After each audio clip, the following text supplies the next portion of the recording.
Naisipan ko nga palang maglinis ng sasakyan guys kasi gumanda yung panahon. Di ba galing nga kami sa taglamig, ngayon medyo umaaraw na siya, kaya ayan, pagkagising ko sa umaga, nagpunta kagad ako sa malapit na car wash dito sa lugar namin. Bali, piso nga lang pala guys, 5 minutes para ma-vacuum yung sasakyan mo, kaya nagmamadali ako dyan kasi mabilis din siya matapos. Sayang naman kung hindi natin bibilisan, di ba?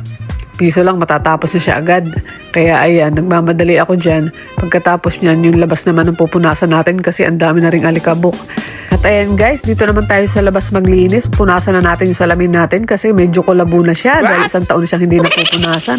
Ang dami na nga niyang alikabok dahil nga syempre pag taglamig hindi naman tayo makapaglinis dahil ang lamig ng panahon. Eh ngayon medyo umaaraw na dahil malapit na mag-summer. Ayan, sinipag na ako maglinis. Buti naman nalinisan na kita. Tagal-tagal mo nang hindi nalinisan, halos isang taon. Ito nga pala guys, wala ka nang dadalhin dahil may mga basahan na dyan. Merong basa, merong tuyo, meron na rin gripo dyan guys, kaya hindi ka na mahihirapan, punas-punas ka na lang. Tapos dyan sa likod, gasoline station yan.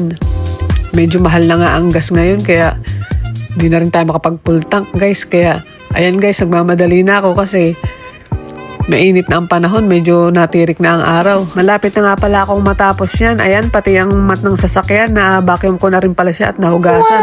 Ayan, nilalagay ko na siya. At yan, may nakita pa nga akong basura. Ang dami guys. Yun lang guys. Bye-bye!